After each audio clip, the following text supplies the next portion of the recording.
Hello guys, नमस्कार सबैमा।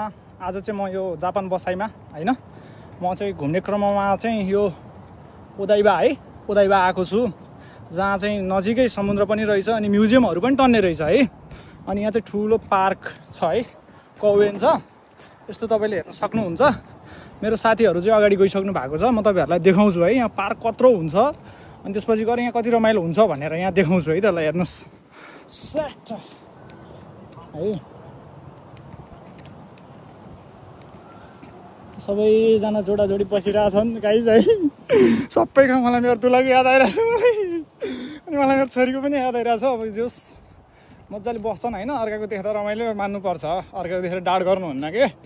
डाँड गरे होइन नि, फेरि त्यो त इच्छा गरे होइन, ट्याक्क लाएर मेरो पनि भइदिया भाइ भन्ने हुन्छ त्यो एउटा फिल। आम जोस् अर्काको बुढाबुढी भनौँ न जोडाजोडी बस्नु भनेको चाहिँ कस्तो हो भने हामीलाई चाहिँ आफ्नो दुलाई सम्झना दिलाउनु हो के भनेपछि यसरी बसेर देखिरहन पाइयोस् है। यहाँ चाहिँ एउटा फुल छ गाइज है, यो फुल हेर्न सक्नुहुन्छ तपाईँले। म तपाईँलाई जुम गरेर पनि देखाउँछु। यो चाहिँ ठ्याक्कै पात हेऱ्यो भने लाली गुराँसको जस्तो छ है, पात हेऱ्यो भने चाहिँ लाली गुराँसको जस्तो छ, तर फुल चाहिँ लाली गुराँस, थुङ्गा पनि लाली गुराँस जस्तै छ, तर नजिक गएर हेर्दा यो लाली गुराँस चाहिँ होइन रहेछ है। हाम्रो यो लाली गुराँससँग चाहिँ मिक्समाक्स गरेर च्याटचुट बनाएर काटेको हुनसक्छ। अब कुरा त्यही हो है, अब धेरै थप बनाउनु मिल्दो रहेछ नि त फुलहरूलाई त, च्याटचुट ग्राफ्टिङ गर्ने के भनेर होइन त। यहाँ चाहिँ सोलरवाला भयो भने हुन त आफू त जाने मान्छे, बुझे मान्छे है, भोगे मान्छे, हिँड्ने मान्छे, ज्ञानी मान्छे, सबैजनालाई आफूले भोगेको कुराहरू देखाउनु पर्छ, बुझाउनु पर्छ भन्ने चाहिँ मेरो एउटा सिद्धान्त हो। यो चाहिँ मलाई कस्तो लुम्बिनीको त्यो लिटिल बुद्ध छ नि, त्यो भएको ठाउँ जस्तै लाग्यो कि, सानो एउटा भएको है।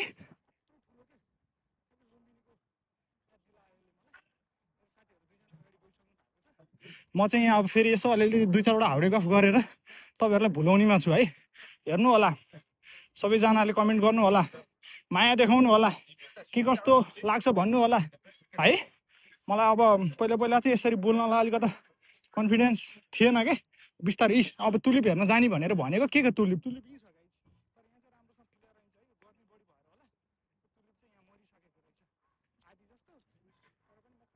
यति भयो नि हेर्न पाएँ है त गाइस। यहाँ चाहिँ यो ओदाइबाको ठुलो कौवेन हो यो है। ल हेर्नुहोस् केटाहरू के विधि बत्या यसरी हेरेर भएन है। उयो कत्रो बडा के हो यो रोबोट पख्नुहोस् है गाइस, यहाँ कत्रो बडा रोबोट रहेछ के हो यसको नाम थाहा छैन। म भोलि गएर जापानिजलाई सोध्छु, त्यो जापानिजले भनिदिन्छ कि मलाई सबै कुरा भनिदिन्छ कि, त्यसलाई त सबै थाहा छ नि त यसको विषयमा के हो कसो हो भनेर। म साथीहरूले फेरि मलाई छल्लाइदिने हो कि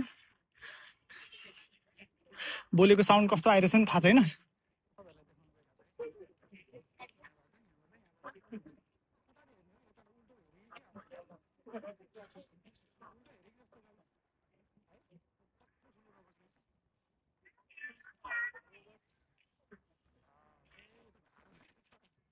ढाड रहेछ गाइस, ढाड। अब म अगाडिपट्टि गएर यसको अनुहार पनि तपाईँहरूलाई देखाउँछु है। यो चाहिँ वर्ल्डकै सबभन्दा ठुलो रोबोट बनायो क्या होला है गाइस, मलाई त्यस्तै लाग्यो है।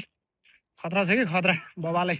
ल हेर्नुहोस् है त, ए हे हाम्रो साथी केटाहरू कहाँ पुग्यो भन्ने कुरो थाहा भएन। केटाहरू यतै छन् होला, ए यहाँ रहेछन्, यहाँ छन् साथीभाइ, साथी के गर्नु।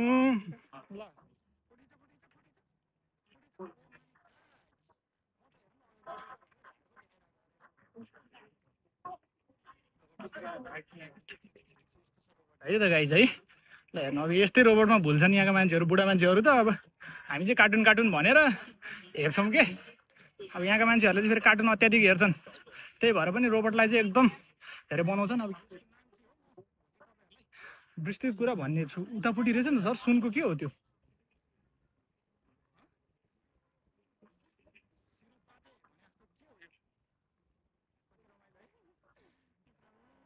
हाँसखेल मरेपछि तास खेल, फेरि मेरो पुरानो डाइलग हो हेर्नुहोस्, मलाई मेरो साथीले सिकायो हो, यतिकै हावातालमा बनाएको डाइलग हो, भन्दा राम्रो लाग्छ कि फेरि हुन पनि हो नि।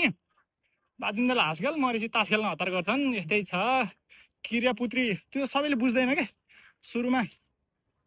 अब बाजुन्जेल हाँसखेल गर्नुपर्छ अरे, मरेपछि चाहिँ तास खेल भन्न आएको चाहिँ कस्तो हो भने, अब क्रियापुत्रीलाई कुर्ने बेलामा चाहिँ त्यहाँ मान्छेहरूले सबैजना भएर तास खेल्छन् नि त मिलेर। अब सधैँभरि रोएर कराएर नि भएन नि त। अब जिन्दगी हामीले जन्मेर आएपछि मर्नु पनि पर्छ भनेर त थाहा पाउनु पऱ्यो नि त्यति कुरा सधैँभरि रोएर कराएर हुँदैन है त्यस्तै हो सीमित समय रुनुपर्छ कराउनु पर्छ तर त्यो कुरालाई भुल्नु पनि पर्छ सधैँभरि एउटै पिरले हामी जिन्दगीमा बाँच्न चाहिँ सक्दैनौँ क्या होइन एउटै जोक्सले 10 चोटि हान्न सकिँदैन भने एउटै कुराले 10 चोटि रुनु हुँदैन अरे क्या गाइज कुरो त्यसरी बुझ्नु छ है त तपाईँहरूले हजुर मेरो कुरो कसलाई हजुरलाई है उहाँले चाहिँ फेरि एकदम सपोर्ट गर्नुहुन्छ उहाँ नभए फेरि यस्तो ठाउँ घुम्नु पाउँथेन अहिलेलाई चाहिँ पछि त पाइन्थ्यो होला बेग्लै कुरा हो त्यही भएर जाने बुझ्या ज्ञानी होइन मान्छेसँग मात्रै सङ्गत हुन्छ सुरेन्द्र थापा राष्ट्रनायक बडा गाजीको अरूको हुँदैन हेर्नुहोस् यहाँ छ नि त यस्ता पनि गरेको छु काम त मान्छेमा चलिरहेको रहेछ ल है त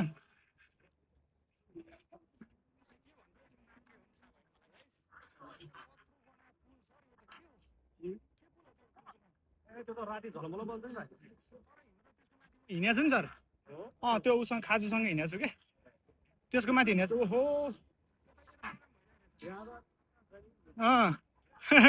दुर्गा थापा आएको यहीँ हो के गर्नु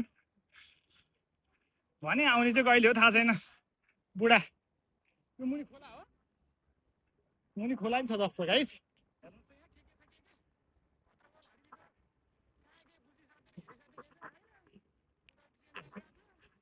कुचुक मेरो आवाज सानसानो आइरह होला गाइस है यसो माइन्ड नगर्नु होला जे जस्तो साउन्ड आयो भने पनि मेरो फेरि भ्लग चाहिँ जहिले पनि वान टेक हुन्छ है गाइस म चाहिँ त्यो काटी बिचमा कट्याकुटुक पारेर चाहिँ धेरै बेर हाल्दिनँ किनकि बाहिरको ठाउँ देखाउनु पऱ्यो भने चाहिँ मैले हाल्छु एउटा सीमित एउटा एरियाको ठाउँ मात्रै देखाउनु पऱ्यो भने चाहिँ मैले कहिले पनि त्यस्तो गर्दिनँ जहिले पनि म आफू मात्रै बोलेर अनि ट्याक्क वान टेक भ्लग हो मेरो चाहिँ यति कुरा चाहिँ याद गर्नु होला हजुरहरूले झ्याउ लाग्यो भने झ्याउ लाग्यो भनिदिनु होला है झ्याउ लागेन भने ट्याक्क लाएर एउटा कमेन्ट र एउटा लाइक र एउटा सेयर गरेर जस्तो गरिदिनु होला त्यति गऱ्यो भने फेरि अर्को भिडियो आउनु पनि धेरै बेर लाग्दैन नि त रमाइलो हुन्छ नि त मलाई पनि रमाइलो हुन्छ तपाईँहरूलाई पनि रमाइलो हुन्छ देख्न पाइन्छ नि त यहाँ ठाउँ जापान आएर नि सबैजनाले घुमे नघुमे हुनसक्छ नि त नयाँ नयाँ आउनेको लागि पनि हो नेपालमा भएको मान्छेको लागि पनि हो मेरो ब्लग विश्वभरि छरेर बसेका नेपालीहरूको लागि हो होइन त्यही भएर गाइज यस्तो छ अब विकासले यहाँ कहाँ फड्क मारिसक्यो 2050 मा जिरहेछ भन्छन् क्या जापान चाहिँ